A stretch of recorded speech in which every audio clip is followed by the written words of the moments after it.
세이주 카즈마는 집 밖으로 잘 나가지 않고 주로 집에서 게임을 하거나 애니메이션을 보는 히키코모리 게이머 소년입니다. 마치 여러분과 똑같죠. 어느 날 오늘 발매되는 게임을 사기 위해 이른 아침에 집을 나서기로 합니다. 게임을 사려는 줄이 매우 길 것이기 때문입니다. 그리고 집으로 돌아오는 길에 그는 걸어가는 여자아이를 보고 몰래 훔쳐보듯 뒤돌아서서 더 잘 보기 위해 고개를 돌리지만 다가오는 트럭을 보고 충격을 받습니다. 여자아이를 치려고 다가오는 트럭을 보고 그는 충격을 받습니다. 그는 여자아이를 향해 달려가 그녀를 밀쳐내고 자신은 죽습니다. 그 순간 그는 눈을 뜨고 자신이 어딘가에 있는 것을 발견합니다. 지구가 아닌 매우 다른 곳입니다. 그는 주위를 둘러보다가 자신에게 다가오는 아름다운 소녀를 발견하고 소녀는 그를 환영하며 자신을 아쿠아 여신이라고 소개하고 그가 몇 분 전에 죽었다고 알려줍니다. 그는 그 소녀가 안전한지 묻고 아쿠아는 네, 완전히 안전하다고 대답합니다. 카즈마는 안도의 한숨을 내쉬며 적어도 헛되이 죽지는 않았다고 말합니다. 이 말에 아쿠아는 당황하고 그 소녀의 생명은 위험에 처한 적이 없다고 말합니다. 트러쿠는 그 소녀에게 다가가지도 않았고 그저 작은 경운기가 매우 느린 속도로 지나갔을 뿐이었습니다. 카즈마는 트러쿤에게 새로운 경쟁자가 생겼다는 사실에 충격을 받고 언제부터인지 묻습니다. 트랙터씨가 이 일에 뛰어들었지만 아쿠아는 트랙터씨는 절대 트러쿤을 이길 수 없고 그 충격으로 그냥 죽었다고 말합니다. 트러쿤에게 아이즈케 당하는 것을 너무 무서워해서 말이죠. 카즈마는 방금 들은 말을 믿을 수 없었고 아쿠아는 웃기 시작하며 이렇게 오랜 세월 동안 이렇게 허무하게 죽은 사람은 처음이라고 말합니다. 그녀는 그가 공포 때문에 심장마비를 일으켜 바지를 지렸고 병원에 실려갔을 때 심지어 의사들까지 웃느라 그의 목숨을 구하는 것을 잊었다고 말합니다. 병원에 달려온 그의 부모님조차 웃기 시작했대요. 카즈마는 귀를 막고 아쿠아에게 입 다물라고 소리칩니다. 아쿠아가 웃으며 그에게 선택지를 제시한다. 천국으로 올라가 육체 없이 노인으로서 아무것도 하지 않고 살거나 마왕이 인류 사회를 위협하는 마법과 모험의 세계로 환생하거나 게이머인 그는 당연히 다른 세계로 가는 것을 선택하고 아쿠아는 그의 요청을 받아들여 그가 선택할 수 있는 여러 가지 초강력 스킬들을 보여준다. 그는 스킬들을 둘러보는 동안 아쿠아는 지루해하며 그에게 빨리 고르라고 재촉한다. 어차피 히키코모리에게 아무도 기대하는 게 없다고. 계속 카즈마를 굴욕주는 아쿠아에게 카즈마는 복수하기로 결심하고 어떤 능력보다 그녀를 데려가겠다고 말한다. 그녀를 데려가기로 선택한다. 갑자기 또 다른 여신이 하늘에서 내려와 그의 소원이 이루어졌다고 말합니다. 아쿠아는 불가능하다며 저항하지만 어쩔 수 없이 그와 함께 이 세계로 이동합니다. 카즈마는 신이 나서 주위를 둘러보지만 아쿠아는 절망합니다. 그녀는 울면서 그를 이 세계로 데려온 것을 비난하지만 그는 그녀에게 입 다물라고 하고 길드로 데려갑니다. 그들은 길드에 들어가 접수원에게 모험가로 등록하려고 하고 접수원은 먼저 등록비를 내라고 합니다. 카즈마는 등록비를 완전히 잊어버리고 아쿠아를 쳐다보지만 아쿠아도 고개를 저읍니다. 돈도 없고 장비도 없어서 둘 다 조용히 책상에 앉습니다. 아쿠아는 갑자기 자신이 여신이라는 것을 떠올리고 사제에게 다가가 자신만만하게 악시스교의 여신 아쿠아라고 말하며 돈을 빌려달라고 애걸합니다. 노사제는 미소를 지으며 자신은 에리스 교도라고 말합니다. 아쿠아는 고개를 숙이고 돌아가려 하지만 사제는 아쿠아를 불러 돈을 건네주며 아무리 독실해도 여신이라고 말해서는 안 된다고 합니다. 아쿠아는 완전히 기가 죽어 돌아와서 카즈메에게 에리스는 자신보다 낮은 여신인데 그 추종자가 불쌍히 여겨 돈을 주었다고 말합니다. 둘은 접수대에 가서 등록비를 냅니다. 접수원은 그들에게 능력치를 알아보려면 수정의 손을 올려보라고 합니다. 카즈마의 능력치는 전반적으로 평균이었지만 평균 이상의 지능과 엄청난 행운을 가지고 있었습니다. 접수원은 그를 보고 그의 기술은 모험에 적합하지 않으니 상인이 되는 것이 좋겠다고 말합니다. 아쿠아가 수정에 손을 대자 접수원은 그녀의 능력에 놀랐습니다. 그녀의 모든 능력치는 평균 이상이었지만 평균 이하의 지능과 최악의 행운을 가지고 있었습니다. 접수원은 그녀에게 원하는 무엇이든 될 수 있다고 말했고 그녀는 대사제가 되기로 결정했습니다. 그들은 돈을 벌기 위해 힘든 노동을 시작해서 육체 노동을 하루 종일 하고 밤에는 마구간에서 잠을 잤습니다. 시간이 좀 지나고 아쿠아는 이제 암살 의뢰를 시작해야 한다고 말하고 그는 다시 잠들기 전에 동의했습니다. 다음날 그들은 늦잠을 잤지만 빨리 암살 의뢰를 위해 길드로 향했습니다. 그들은 보통 농부들의 가축을 먹는 거대한 두꺼비들을 죽이는 의뢰를 받았습니다. 두꺼비 중 하나가 카즈마를 쫓아오자 아쿠아는 그를 비웃으며 그를 놀렸지만 카즈마는 아쿠아 근처로 달려갔습니다. 그리고 두꺼비는 목표를 바꿔 아쿠아를 삼켰고 아쿠아는 방어력으로 두꺼비를 죽였습니다. 그 후 바닥에 앉아 울다가 두꺼비들에게 화가 나서 멀리 있는 두꺼비 하나를 향해 달려갑니다. 그녀는 신의 일격이라는 기술을 쓰면서 두꺼비를 험하게 욕하지만 두꺼비의 부드러운 피부에는 전혀 효과가 없습니다. 그녀의 태도는 순식간에 바뀌고 두꺼비를 귀엽다고 부르지만 두꺼비는 넘어가지 않고 그녀를 잡아먹습니다. 카즈마는 다시 두꺼비를 죽여야만 하고 우는 아쿠아를 데리고 돌아옵니다. 목욕을 하고 저녁을 먹으면서 그들은 퀘스트를 수행하는 것이 두 사람의 힘으로는 버거우니 파티를 만들 가능성을 논의합니다. 아쿠아는 도움을 받아 포스터를 만들고 토아카는 도움을 받아 마을의 새로운 사람들을 끌어들이기 위해 가짜 후기를 포함한 포스터를 만드는데 익명의 모험가들이 이 파티에 합류한 후 삶이 나아졌다고 주장하는 내용입니다. 아쿠아는 슬퍼하지만 갑자기 검붉은 옷을 입은 초라한 여자가 그들에게 다가옵니다.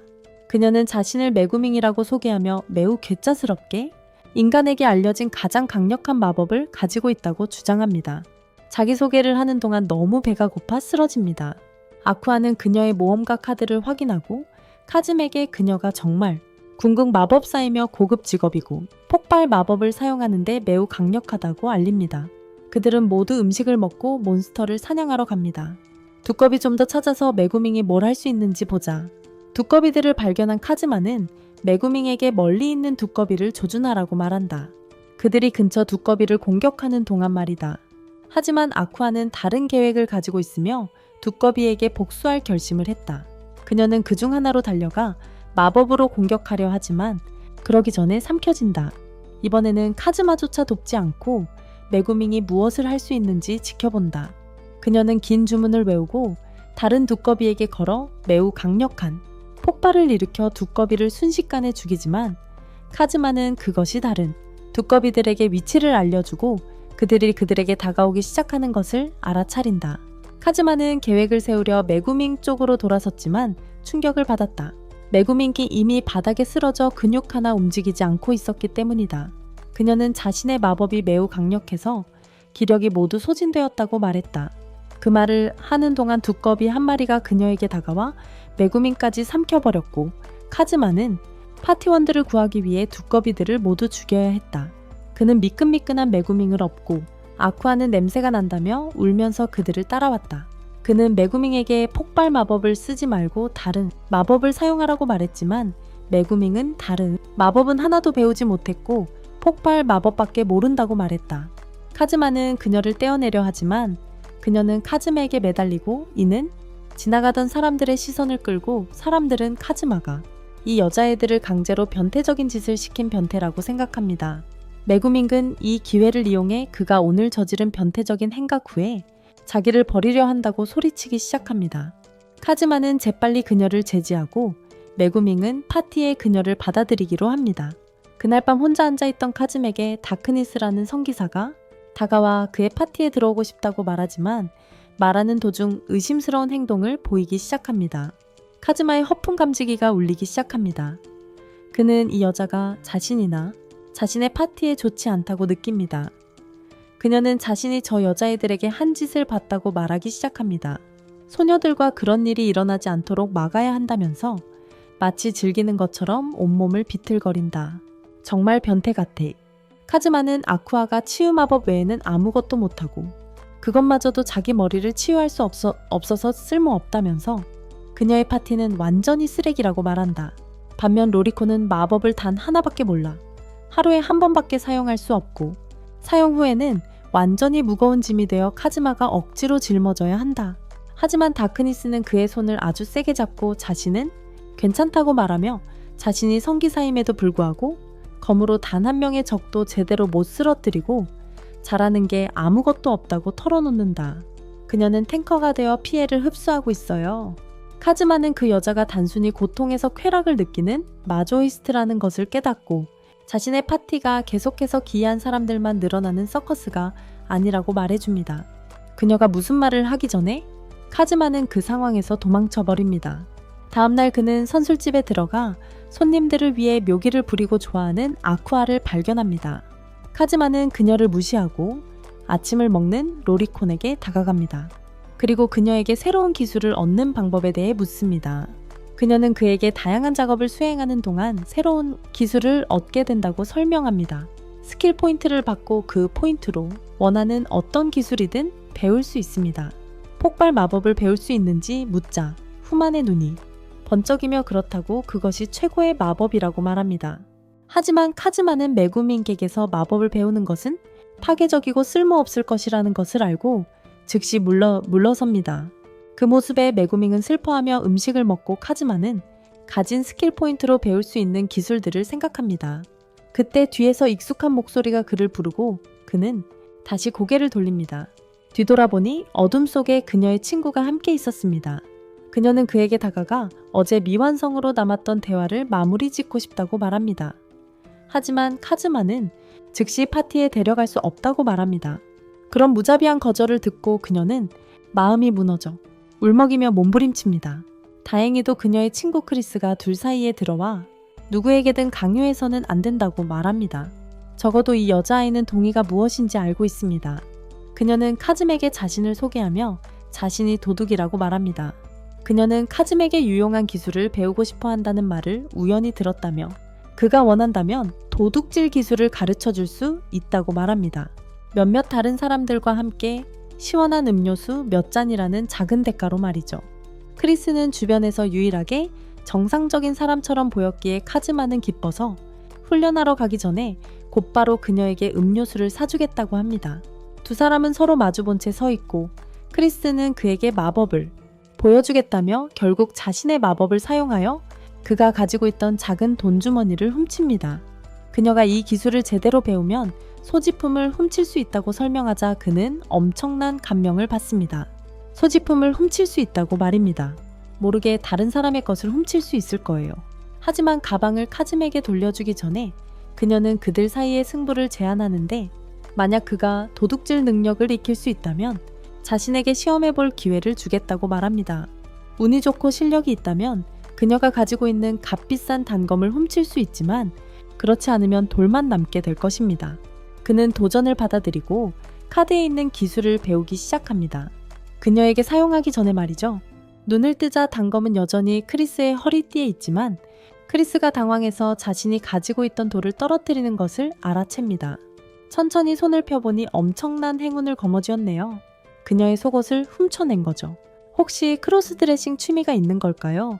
제가 뭐라고 평가할 입장은 아니지만 카즈마는 이전에는 없었던 능력을 얻은 것에 엄청나게 기뻐하며 이 속옷을 귀중한 갑오로 삼아 대대로 물려줄 거라고 결심합니다. 다 함께 선술집으로 돌아가는 길, 아쿠아와 메구밍은 크리스가 왜 우는지 묻지만 크리스가 대답하기도 전에 다크니스가 끼어들어 불쌍한 크리스가 기술 습득 방법을 가르쳐주던 중에 카즈마가 자기 만족을 위해 그녀의 속옷을 훔쳤다고 그리고 또한 그걸 액자에 넣어서 자기 집 카운터에 올려놓고 싶어 했어요. 여관 안의 모든 여자들이 카즈마를 증오에 찬 눈으로 바라보기 시작하자 그는 모든 게 큰 실수였다고 설명하려고 애썼습니다. 메구밍은 그가 이제 그 기술을 완전히 익혔는지 물었고 그는 자신만만하게 그렇다고 대답하며 그녀에게 사용하기로 합니다.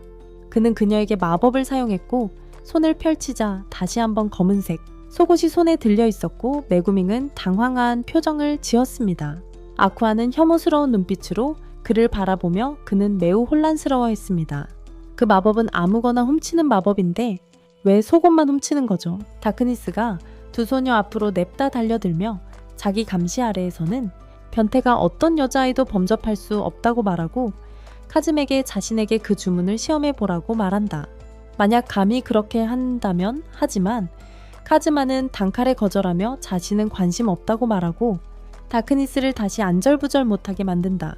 하지만 이것은 메구민과 아쿠아의 시선을 다크니스에게로 돌리고 그들은 책상에 나란히 앉아 다크니스의 모습에 충격을 받는다. 다크니스가 엄청난 능력치를 가진 성기사라는 것을 알게 된 것이다.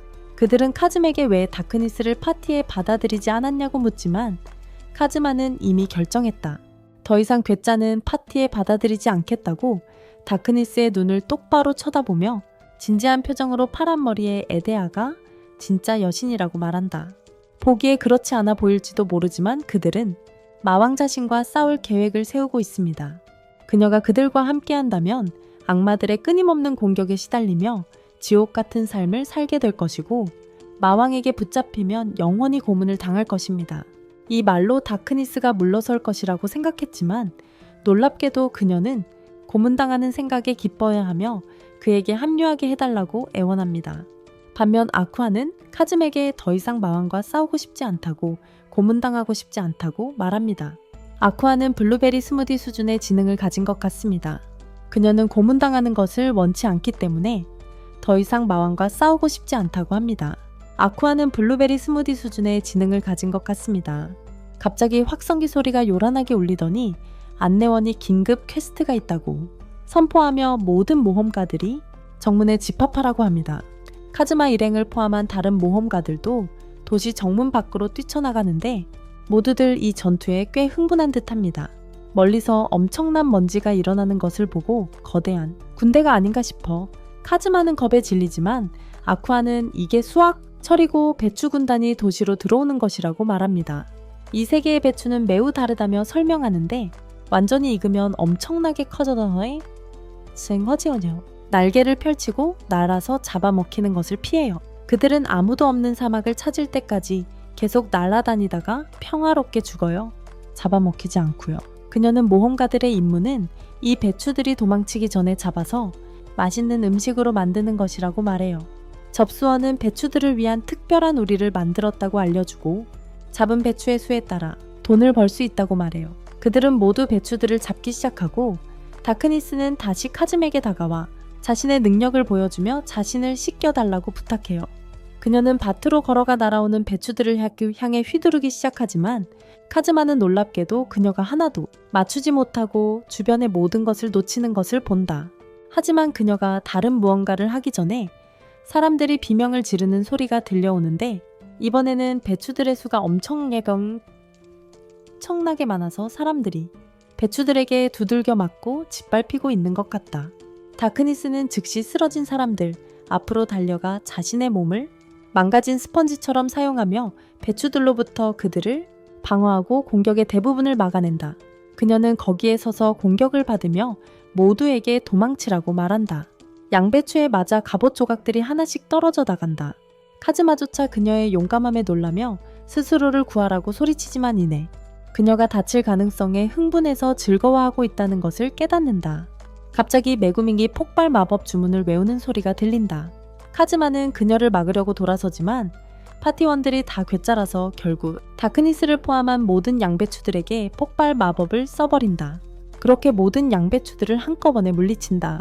그날 저녁 그들은 양배추를 물리친 것을 축하하는 파티를 열고 카즈마는 자신들의 파티가 어떻게 이렇게 된 건지 이해할 수 없다. 도무지 파티가 어떻게 이렇게 되었는지 이해가 가지 않는다. 양배추를 많이 구해서 가장 많은 점수를 얻었어요. 아쿠아는 다크니스가 많은 사람들을 구했고 메구밍이 한꺼번에 많은 양배추를 물리쳤다고 설명합니다. 카즈마는 자신의 도둑질 능력을 사용하여 아주 질 좋은 양배추들을 훔쳤고 아쿠아는 자신의 파티 기술을 사용하여 병사들에게 수분을 공급하고 양배추를 신선하게 유지했습니다. 다크니스는 다시 한번 카즈마에게 자신의 파티에 들어갈 수 있는지 묻습니다. 이제 그녀가 얼마나 유용한지 알았으니 말이죠. 그리고 마침내 카즈마는 다크니스를 자신의 파티에 받아들이기로 결정합니다. 이미 2명의 괴짜가 있는데 1명 더 추가되는 게 뭐가 문제겠어요? 그들은 모두 길드를 방문하여 더 많은 퀘스트를 받으려고 하지만 놀랍게도 모든 의뢰가 매우 고레벨 의뢰라는 것을 알게 됩니다. 접수원은 마왕군 간부가 도시 근처에 근거지를 마련하여 소형 몬스터들을 모두 쫓아버렸다고 주장합니다. 그들은 카즈마와 메구밍이 매일 멀리 떨어진 폐성으로 가서 메구밍이 폭렬 마법을 쓸 수 있도록 생계를 유지하기 위해 아르바이트를 시작했습니다. 이러한 일상이 오랫동안 계속되던 어느 날 또 다른 긴급 상황이 발생하여 모두가 도시 앞에 모입니다. 말을 탄 머리 없는 기사 둘라안이 나타나 자신이 마왕군 간부 중 한 명이라고 주장합니다. 매일같이 어떤 몰락한 자가 자신의 성에 폭발 마법을 쓴다고 불평합니다. 아무런 이유 없이 말이죠. 이름 없는 모험가들로 가득 찬 도시를 그냥 내버려둔 상태에서 말입니다. 저 바보가 누구인지 알아내라고 윽박지릅니다. 이런 비겁한 수법으로 자신을 괴롭히는 녀석이 누구냐고 따지는 겁니다. 메구미는 잠시 숨기려 하지만 결국 앞으로 나서서 거만하게 행동하며 그를 유인하기 위한 전략이었다고 말합니다. 하지만 둘라안은 관심 없다는 듯이 용서한다며 다시는 성에 폭발 마법을 쓰지 말라고 합니다. 하지만 메구미는 어떻게든 폭발 마법 연습을 해야 한다며 거절합니다. 둘라안이 화가 나서 그녀에게 죽음의 저주를 걸려 하지만 어둠에 흡수됩니다. 그는 그녀가 일주일 안에 죽을 것이라고 말하고 메구밍에게 구하고 싶으면 자신의 성으로 오라고 합니다. 다크니스는 듈라안을 꼬드겨 자신을 데려가 고문하게 하려 하지만 듈라안은 그녀에게 겁을 먹고 재빨리 도망칩니다. 메구밍은 일어서서 성으로 향하기로 하지만 아쿠아는 그냥 나타나 정화 마법으로 저주를 풀어버립니다. 듈라안은 자신의 성에 폭발 마법을 쓰지 말라고 했는데도 메구밍이 계속 사용했고 아쿠아는 거기에 도왔다고 주장합니다. 그녀는 그 때문에 더 좋은 퀘스트를 받지 못한 것에 대한 복수를 원했습니다. 둘라안은 그들이 다크니스를 구하기 위해 성에조차 오지 않았다며 그들을 비겁하다고 부릅니다. 둘라안은 기다렸음에도 다크니스를 구하러 오지 않으는 그들을 보고 혼란스러워합니다. 아쿠아는 둘라안을 놀리고 비웃기 시작하고 그것은 그를 격분시켜 그들을 위협하기 시작하지만 말을 마치기도 전에 아쿠아는 자신의 정화 마법을 그에게 사용하고 그것은 그에게 고통을 주고 그는 바닥에서 구르기 시작합니다. 그는 일어서서 자신의 부하를 소환하며 자신이 하찮은 자들과 싸울 필요는 없다고 말합니다. 그리고 아쿠아는 다시 그에게 정화 마법을 사용하고 그는 다시 고통으로 바닥에서 구르기 시작합니다. 언데드들이 모험가들을 향해 돌진하지만 목표물을 정하기보다는 모두가 아쿠아만 노리고 쫓아오기 시작합니다. 아쿠아는 카즈마 쪽으로 달려가고 카즈마도 함께 도망쳐야만 합니다. 카즈마는 아이디어가 떠올라 메구밍에게 둘라안과 자신에게 폭발 마법을 쓰라고 말합니다. 카즈마는 방향을 바꿔 둘라안 쪽으로 달려가며 위험에서 벗어납니다. 폭발 마법이 적중하기에 딱 알맞은 순간이었습니다. 둘라안과 언데드들을 모두 없애버립니다. 하지만 둘라안은 다시 일어서고 모험가들에게 둘러싸였음에도 불구하고 모두를 손쉽게 물리칩니다. 다크니스가 둘라안에게 돌진하고 두 사람의 검이 부딪힙니다. 둘라안은 다크니스를 제압하고 공격하기 시작하지만 대신 자신을 방어하기보다는 공격을 마음대로 받아들입니다. 카즈마는 모든 마법사들에게 자신에게 물 마법을 사용하라고 지시하고 그는 모든 마법을 피하려고 합니다. 카즈마는 아쿠아가 돕지 않는 것에 화를 내고 아쿠아는 자신이 도울 수 없다고 대답합니다. 카즈마는 아쿠아에게 화를 내는데 아쿠아는 돕지 않고 대신 자신은 할 수 없다고 말합니다. 그들과 함께 놀 수 없다고 자신에게는 홍수 마법밖에 없다고 말입니다. 카즈마는 아쿠아에게 그것을 사용하라고 말하고 아쿠아는 둘라안에게 사용하지만 제어할 수 없어서 도시 외곽 성벽까지 파괴해버립니다. 둘라안은 약해지고 카즈마는 그의 머리를 훔칠 수 있게 됩니다. 머리를 던져서 그것으로 축구를 시작합니다. 약해진 둘라안은 아무것도 할 수 없었습니다. 마침내 아쿠아가 정화 마법을 사용하여 그를 물리칩니다. 모두 길드로 돌아와 승리를 축하합니다. 접수원은 그들에게 둘라안을 물리친 대가로 3억 코인을 받았다고 알려줍니다만 아쿠아의 홍수로 인한 피해 복구 비용이 3억 4천만 코인이라 그들의 파티는 다시 빚을 지게 됩니다. 마침내 겨울이 왔고 도시의 다른 모든 파티들은 모아둔 돈을 사용하여 따뜻하고 편안한 실내에서 겨울을 보내지만 카즈마와 그의 파티는 모아둔 돈이 없어 더 많은 의뢰를 받아야만 합니다. 다행히도 둘라안이 물리친 이후로 저레벨 의뢰가 다시 증가했고 특히 겨울 동안에는 아무도 의뢰를 받지 않기 때문입니다. 원하는 퀘스트를 고를 수 있어요. 모두 퀘스트를 고르려고 게시판으로 달려가요. 다크니스는 고통을 느끼고 싶어서 가장 어려운 적을 선택하는 반면 메구밍은 한 방에 누구든 제압할 수 있는 적을 선택해요. 누구의 마법이 더 강한지 확인하고 싶어서 말이죠.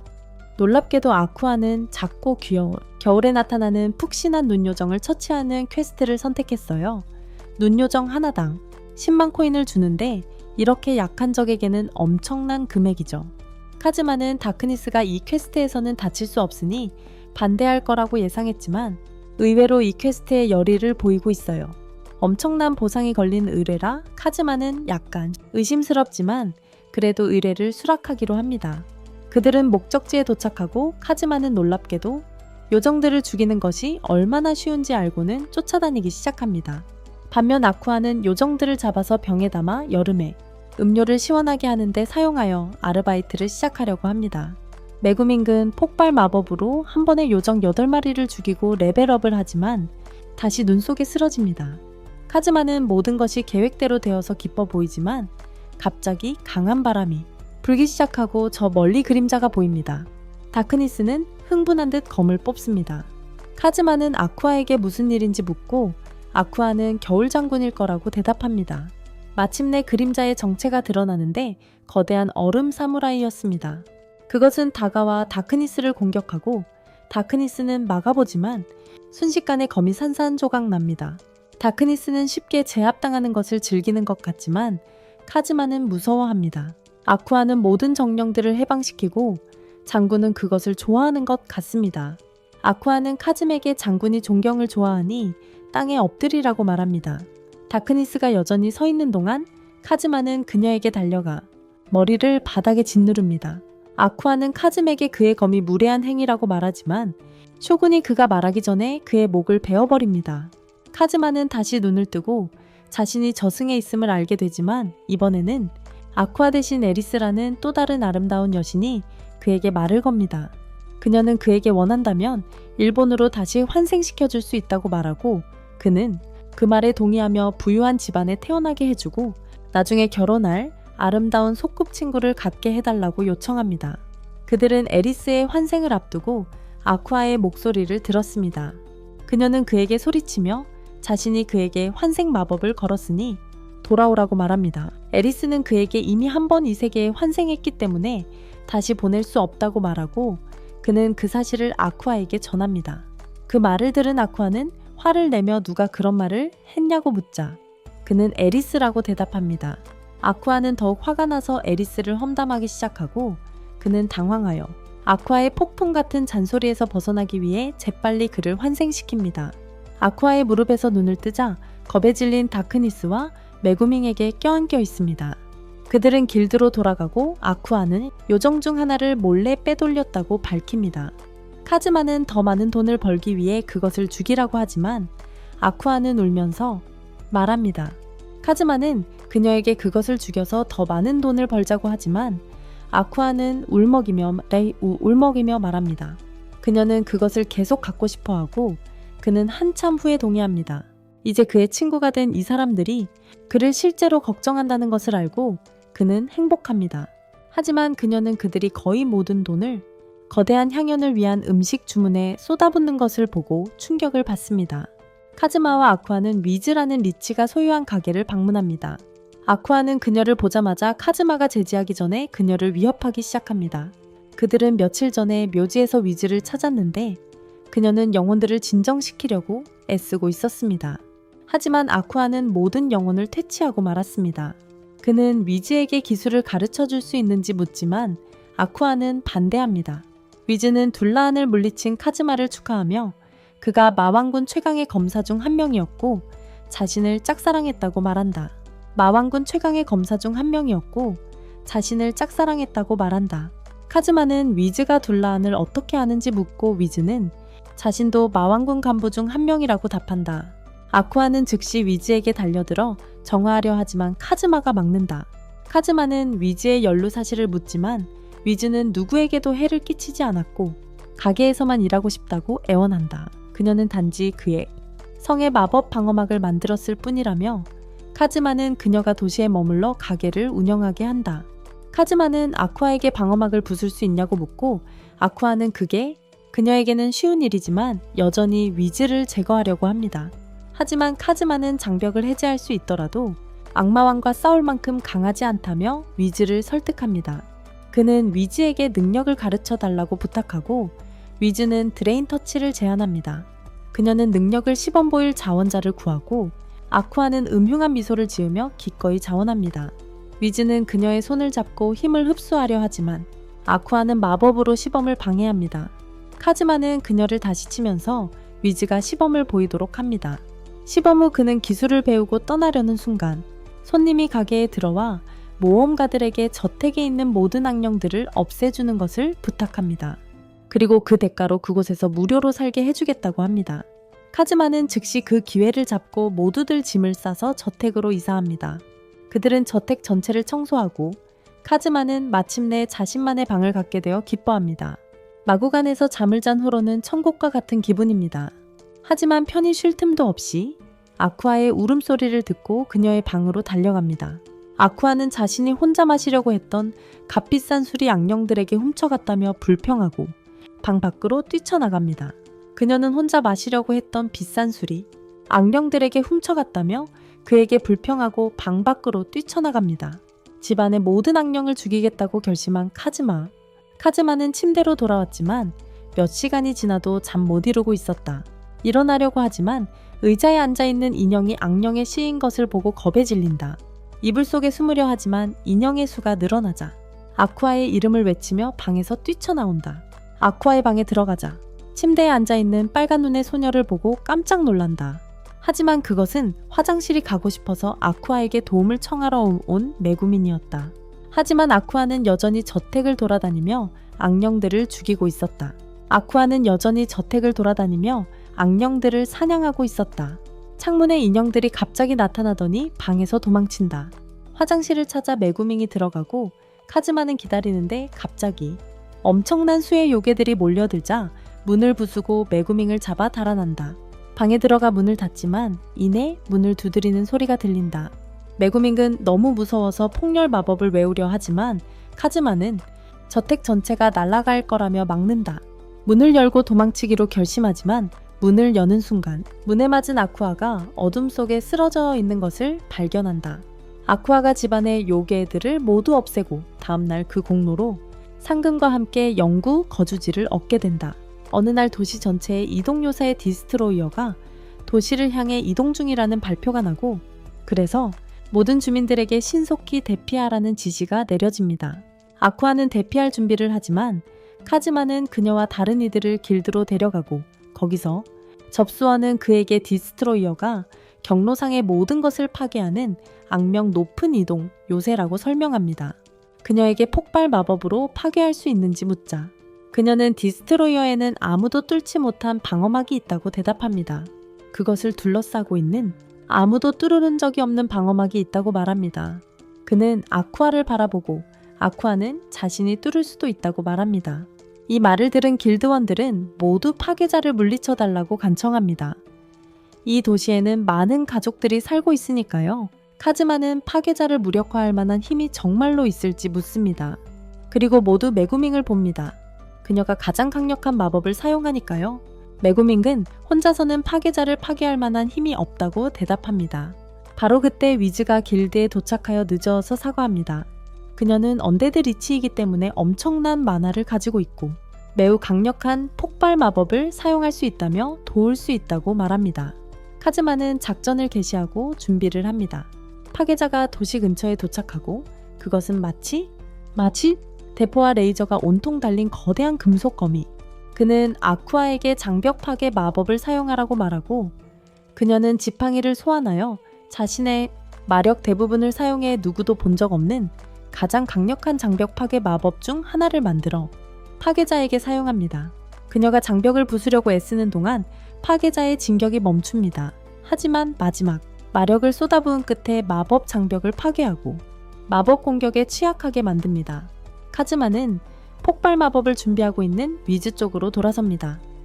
그러나 메구밍 쪽으로 고개를 돌리자 그녀가 떨고 아무것도 할 수 없는 것을 알아챕니다. 그는 그녀에게 진정하라고 말하며 그녀의 폭발 마법은 엄청 강하지만 소용없어. 그러고는 자신의 전략을 사용하여 그녀가 이미 두려워하고 있었다는 것을 알고 있었다고 말한다. 위즈가 자신보다 더 강력한 폭발 마법을 사용할 수 있다는 것을. 그 말에 그녀는 불타올라 도전할 준비를 한다. 위즈와 메구밍은 함께 주문을 외우기 시작하고 아주 강력한 폭발 마법을 함께 시전한다. 폭발 마법이 파괴자를 강타하여 거대한 폭발을 일으키고 이동식 요새를 무력화시키는데 어둠에 도달하기 직전에 아쿠아는 승리를 자축하지만 카즈마는 그녀가 승리를 망칠까봐 꾸중한다. 아쿠아는 그가 우스꽝스럽다고 생각하지만 바로 그때 알림이 울린다. 구축함에서 자폭 시퀀스가 시작되었다는 말이 나옵니다. 모두들 도망치기 시작하고 마을 전체를 대피할 준비를 하지만 카즈마는 마을의 파괴를 허락하지 않으려는 다크니스 쪽으로 달려갑니다. 카즈마는 그녀가 마을을 보호하고 싶어하는 것 이상으로 폭발에 격렬한 고통을 느끼고 싶어한다는 것을 깨닫습니다. 그는 그녀를 데려가려 하지만 그녀는 벗어나 혼자 구축함 안으로 달려 들어갑니다. 그것을 지켜보던 다른 모험가들은 그녀가 폭발을 막기 위해 구축함의 핵심 부품을 찾아 해제하려고 안으로 들어갔다고 생각합니다. 이것에 고무된 그들은 다시 전장으로 돌아가 핵심 부품을 찾기 위해 구축함 안으로 뛰어 들어갑니다. 카즈마가 아쿠아를 잡자 위즈는 제때 도달하면 핵을 무력화할 수 있을 거라고 말합니다. 세 사람은 거대한 시한폭탄 안으로 달려들어가 의자에 앉아있는 해골과 그 옆에 놓인 일기를 발견합니다. 아쿠아가 일기를 집어 읽어보니 파괴신을 만든 사람이 파괴신이 많은 도시를 파괴하면서 제어권을 잃자 자신이 발각될까봐 두려워서 파괴신 안에 남기로 결심했다는 내용입니다. 그들은 그 옆을 지나가다 모험가들에게서 핵의 위치를 알게 됩니다. 카즈마는 모두에게 파괴신을 탈출하라고 말하고 자신과 위즈, 아쿠아는 폭발을 막을 계획을 세우려고 애쓴다. 위즈는 핵이 이미 과열되어 더 이상 폭발을 막을 수 없지만 마법력이 충분하다면 다른 곳으로 순간이동시킬 수 있다고 말한다. 카즈마는 위즈가 자신의 마법력을 빨아들이는 것을 허락하고 잠시 바닥에 쓰러진다. 위즈는 카즘에게 핵이 어디로 순간이동될지 확신할 수 없고 인구 밀집 지역에 떨어져 큰 재앙을 일으킬 수도 있다고 말하지만 카즈마는 위즈의 손을 잡고 자신이 책임을 질 것이며 자신의 특별한 행운을 믿으라고 말한다. 그리고 자신을 믿으라고 말한다. 그녀는 동의하고 마지막 순간에 핵심을 순간이동시켜 도시 전체를 구합니다. 그들은 이동 요새에서 탈출하지만 안도의 한숨을 내쉬기도 전에 파괴자 전체가 과열되기 시작하고 폭발 직전입니다. 모두 도망치고 카즈마는 위즈에게 폭발 마법으로 파괴할 수 있는지 묻습니다. 그녀는 할 수 있다고 말했지만 충분한 마력이 없다고 하고 이미 카즈마의 에너지를 빨아들였습니다. 그는 아쿠아의 에너지를 빨아들이라고 말하지만 아쿠아는 자신이 여신이라며 신성 마력을 가지고 있다고 말합니다. 위즈는 그렇게 하면 즉시 죽을 것입니다. 메구민이 모험가 중 한 명의 등에 네오지단노 나타나 지시합니다. 카즈마가 아쿠아에게서 에너지를 옴리의 에너지를 옮기려 한다. 카즈마는 아쿠아의 손을 잡지만 위즈는 목을 잡으라고 한다. 심장에 더 가까우니까. 그는 두 사람의 목을 잡고 아쿠아와 메구밍에게서 엄청난 양의 신성한 에너지를 옮긴다. 메구밍은 마력이 넘쳐나는 것을 느꼈고 모두에게 물러서라고 말했다. 그녀는 주문을 외우기 시작했고 그들이 본 것 중 가장 큰 폭발 중 하나를 일으켜 이동 요새를 완전히 파괴했다. 흔적조차 남지 않았다. 완전히 사라져버렸다. 마침내 무사히 돌아온 그들은 길드에서 승리를 축하합니다. 다음날 카즈마가 벽난로 옆에서 휴식을 취하고 있던 중 아쿠아는 그에게 길드에서 부르고 있다는 소식을 전합니다. 파괴신을 물리친 공로로 거액의 상금을 기대하며 다른 이들과 함께 길드로 향하지만 그곳에는 경찰관 한 명과 함께 한 여성이 그를 기다리고 있었습니다. 그 여성은 정부 관리로 카즘에게 체포되었다는 사실을 알리며 그를 혼란스럽게 합니다. 카즈마는 오해라고 항변하지만 그녀는 그가 핵을 임의의 장소로 순간이동시킨 위즈에게 책임을 지겠다고 말했으니 그 행위를 승인한 혐의로 체포되었다고 말합니다. 핵심이 지역 주지사 저택으로 순간이동해서 집을 파괴했어요. 카즈마는 귀를 의심하며 파티원들에게 증언을 해달라고 부탁하지만 모두들 다른 쪽을 보고 외면하고 그는 체포당합니다. 이번 영상은 여기까지입니다. 좋아요와 구독 버튼을 눌러 2부를 기다려주세요. 화면에 나오는 다음 영상도 시청해주세요.